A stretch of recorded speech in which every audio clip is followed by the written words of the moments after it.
As always, I learned a lot at this year's Podcast Movement Convention, and I'm going to share with you today. And now, a look at this week in podcasting news. It's the Jag Show Podcast. Welcome in. I'm Jon Gay. You'll notice I shortened the intro to this podcast. I talked to some listeners of the show at Podcast Movement, and the consensus was that while a bunch of artists saying my name sounds pretty cool, it really has nothing to do with podcast news. It's great for my ego, but that's about it. Also, after a week of networking and socializing, my voice isn't 100%, but going to try to make it through today.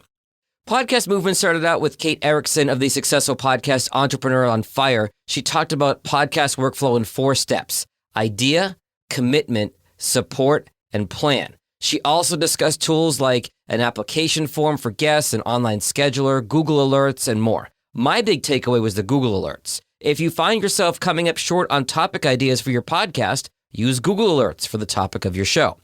There's a link to Kate's workflow in today's show notes. The keynote we were all waiting for Wednesday morning, Tom Webster of Edison Research. People always ask, how can I grow my audience? What they should be asking, according to Tom, is why did it stop growing? And the reason is people stopped recommending your show. Recommendability. Know who you're here for and why they're here. Make the show easy to recommend. Master your craft, aka be recommendable. It's about getting people to share your content. Webster also bullish on soon-to-be-released Facebook audio tools. Facebook, as you may know, is still the biggest social media player, and among non-podcast listeners, it's even bigger. Think folks that might skew a little bit older, folks who aren't super tech-savvy. They're still on Facebook. So if Facebook users can get access to podcast content, that's going to be a growth opportunity for all of us. Tom Webster also says that in 2021, YouTube has become a major player in podcast discoverability. In fact, it's now third in terms of apps behind Spotify at number 1, Apple at number 2. Now think about it. Google search still a dominant way to find a podcast, and Google owns YouTube. You've Googled something and seen YouTube results. So if your podcast is on YouTube and the description of the show is search engine optimized, you'll pop up in search results. Now, this isn't to say you have to have a video version of your show, but at least put the audio with your logo up on YouTube with a good description. It'll help your searchability and your SEO. Email, an important tool in marketing your podcast. Great session I went to from Megan Nesta of Aweber.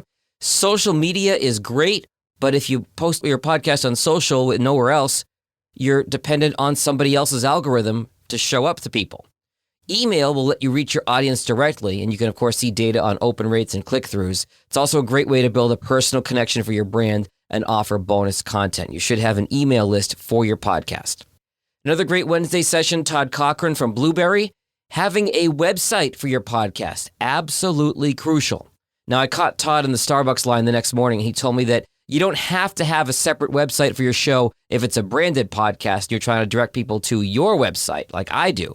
But if your show stands alone and it's its own entity, it needs its own website, not just the host website that you get from your podcast host, blah, blah, blah.simplecast.libsyn.blueberry, whatever it is, because you can actually be penalized for other shows on that same domain that aren't ranking as well. You need to have your own podcast website.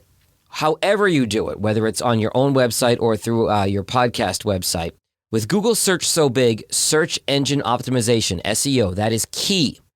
Todd's action items include having great episode titles and supporting show notes, making it easy to subscribe, contact, and listen, asking for reputable backlinks to your content from folks maybe that were on your show. Google loves backlinks.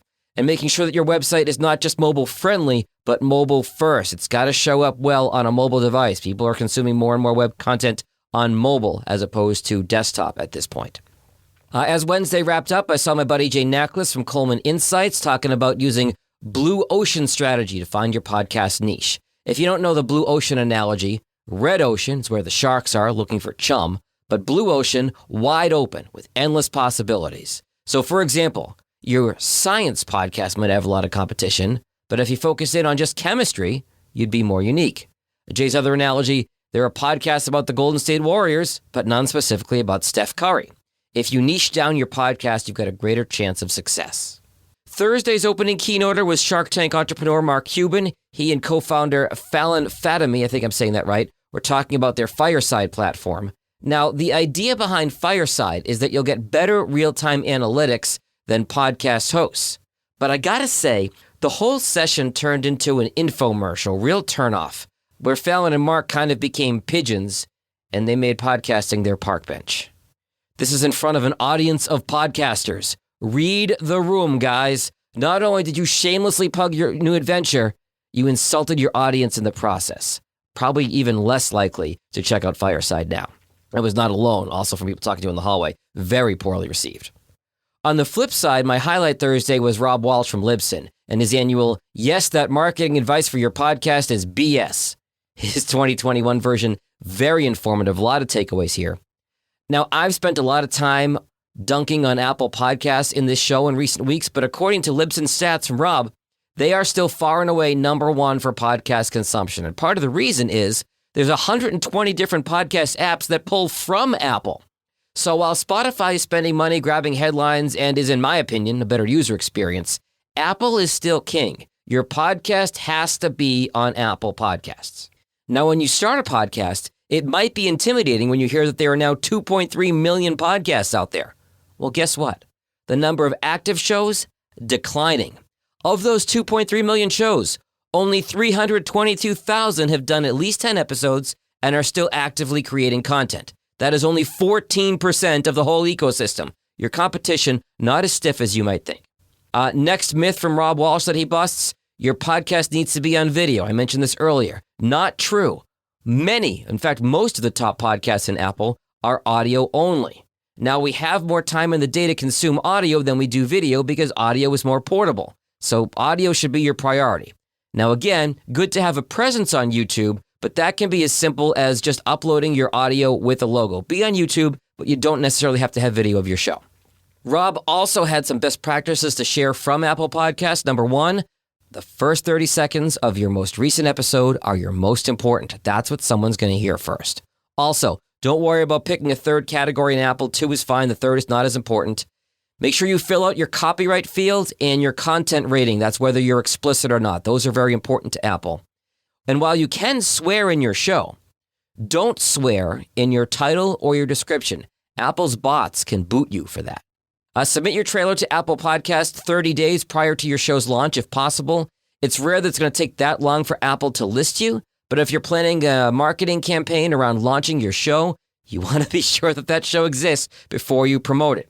Also, I've said this before, I can't say it enough. I'm so glad Rob mentioned this. Ratings and reviews do not matter. This isn't Yelp. This isn't TripAdvisor. Yes, they're great for your ego. They're positive reinforcement, but it has nothing to do with ranking on Apple charts. The best way to grow your show is to get people to follow it. Don't say subscribe, say follow as long as it's free, and then recommend it to friends. To be successful, you need both good content and good interaction. And finally, I hadn't really thought about this a lot, but Rob was really passionate about privacy. Yes, your IP address is personally identifiable information. That's why we're seeing restrictions on collecting IP addresses from groups in Europe, California, Colorado. More regulations are going to come. And this is likely going to have an effect on dynamic ad insertion going forward, targeting your listeners based on where they're listening or their interests. Think about it. This privacy thing is a big deal. If a potential employer or a foreign government could see which podcast you search for or listen to, that is potentially very, very dangerous. So really good point from Rob there. I'm glad he brought it up. You know who commands more revenue than all of podcasting without knowing their users' IP addresses? The Super Bowl. Rob didn't say this specifically, but if you take the time to get to know your listeners, you'll be able to serve them relevant ads without taking their personal information. My 2 big action items coming out of Podcast Movement: optimize my podcast and website for SEO, and start an email list where I can send you my content every week. If you'd like to sign up for my weekly email, there is a link to do that in today's show notes. Finally, I gotta say, it was really great to attend an in-person event. Yes, there was some angst about the Delta variant, especially considering I flew down on Delta. There was the Delta area of the convention center where most of the seminars were. But as a vaccinated person, I took some calculated risks. I don't have any symptoms, but I got COVID tested before I left and when I got back because I felt it was the responsible thing to do before and after being around so many people.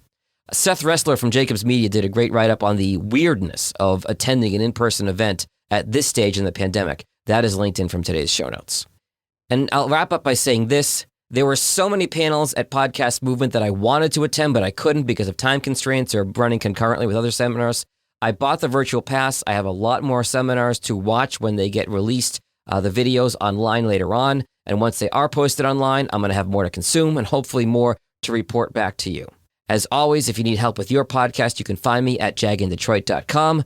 And again, as I learned to say this week, don't worry about ratings and reviews. If you think this content was good, please share it with somebody you know. Until next time, stay healthy and stay safe. Later. If you like what you just heard, share The Jag Show with someone else who's interested in podcasts. You can also follow The Jag Show on Apple Podcasts, Spotify, or wherever you get your podcasts. For help creating or improving your podcast, visit jagindetroit.com.